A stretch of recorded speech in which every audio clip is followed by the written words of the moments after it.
بسم اللہ الرحمن الرحیم نحمدہ و نصلی علی رسولہ الکریم اما بعد۔ ہم اللہ کی رحمت کے مستحق کیسے بن سکتے ہیں؟ حدیث شریف میں آتا ہے حضور علیہ الصلاۃ والسلام نے ارشاد فرمایا، رحم اللہ عبدا سمحا اذا باع سمحا اذا اشترى سمحا اذا اقتضى۔ اللہ تعالیٰ ایسے آدمی پر رحم فرمائے جب وہ کوئی چیز بیچے تو معاملہ کرتے وقت بڑی خوش اخلاقی اور خوش اسلوبی کا معاملہ کرے، جب وہ کوئی چیز خریدے تو بڑے اچھے طریقے سے خوش اخلاقی کے ساتھ لوگوں سے چیز خریدے۔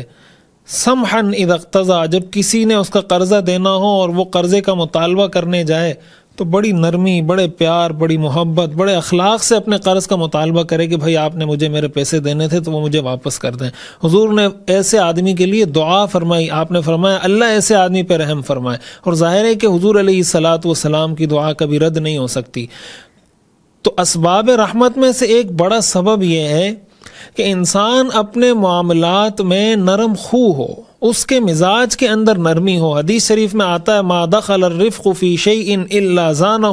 وما نزع من شیء الا شانہ۔ نرمی جہاں داخل ہوتی ہے اس کو خوبصورت کر دیتی ہے، اور جہاں سے نرمی نکلتی ہے، سختی آتی ہے، وہاں بدصورتی پیدا کر دیتی ہے۔ اپنے معاملات کے اندر اور اپنے معاملات میں بہتری اور نرمی پیدا کرنے کا ایک اہم ذریعہ اور جو سمجھنے کی چیز ہے وہ یہ کہ ہم اپنے معاملات کرتے وقت فراڈ سے، دھوکہ دہی سے، ملاوٹ سے، ذخیرہ اندوزی سے، ان چیزوں سے اپنے آپ کو بچائیں۔ اگر میں بڑا نرم خو ہوں، بڑی میٹھی زبان استعمال کرتا ہوں، میٹھی جس کو کہتے ہیں نا میٹھی چھری، کہ باتیں تو بڑی اچھی کر رہا ہوں، سامنے والا کہے کہ یہ بڑا اچھا آدمی ہے لیکن اس کو میں ملاوٹ کر کے دے رہا ہوں، اس کو میں دھوکہ دے رہا ہوں، اس کو میں فراڈ کر رہا ہوں، یا 5 روپے کی چیز میں اس کو 200 روپے کی بیچ رہا ہوں، تو ظاہر ہے کہ اللہ کی رحمت میری طرف متوجہ نہیں ہوگی۔ حدیث میں تو آتا ہے نا کہ آپ اللہ کے بندوں پر رحم کریں گے تو اللہ آپ پر رحم کرے گا۔ تو اس لیے اگر کسی سے قرض بھی لینا، ایک تو ہوتا ہے نا کہ بہت ہی کوئی ہڈ حرام قسم کے لوگ ہیں، یا بہت ہی ایسا کوئی آدمی ہے جس سے آپ کا معاملہ ہے کہ وہ سختی کے بغیر سمجھتا ہی نہیں ہے، تو وہ کہتے ہیں نا کہ سیدھی انگلی سے گھی نہیں نکلتا، تو پھر اس کے لیے کوئی اور طریقہ اختیار کیا جائے، لیکن ایک عمومی مزاج یہ نہیں ہونا چاہیے۔ یہی وجہ ہے کہ آپ ایسے دکاندار کے پاس بڑے کھچے چلے خود جاتے ہیں، کھچ کر، جو آپ کے ساتھ اچھے اخلاق سے پیش آتا ہے، حالانکہ چیز آپ کو بھی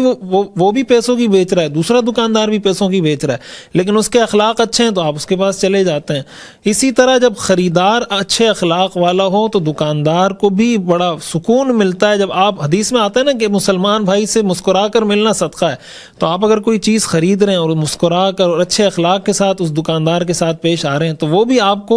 اس کا دل خوش ہوگا تو اور اچھی چیز دینے کی آپ کو کوشش کرے گا۔ قرآن کریم میں آتا ہے نا وَإِنْ كَانَ ذُو عُسْرَةٍ فَنَظِرَةٌ إِلَىٰ مَيْسَرَةٍ، کہ آپ نے جس کو قرض دے رکھا ہے اگر وہ تنگ دست ہے، نہیں ہے اس کے پاس، فَنَظِرَةٌ إِلَىٰ مَيْسَرَةٍ، تو اس کو تھوڑی اور مہلت دے دو، تھوڑی اور مہلت دے دو۔ اور حدیث میں اس طرح کا واقعہ آتا ہے کہ اللہ تعالیٰ نے ایسے آدمی کی مغفرت فرما دی تھی کہ جب اس کے اوپر کسی کا قرض ہوتا تھا اور کوئی تنگ دست ہوتا تھا اس کو معاف کر دیا کرتا تھا، اللہ تعالیٰ نے اس کے اس عمل کی برکت سے اس کی مغفرت فرما دی۔ تو اپنے معاملات کو درست کرنا، اپنے معاملات میں امانت، دیانت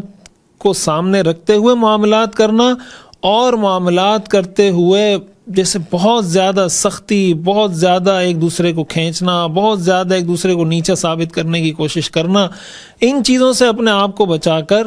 اچھے طریقے سے معاملات کریں گے تو اس حدیث کے مطابق انشاءاللہ ہم اللہ کی رحمت کے مستحق ہوں گے۔ اللہ تعالی ہمیں عمل کرنے کی توفیق عطا فرمائے۔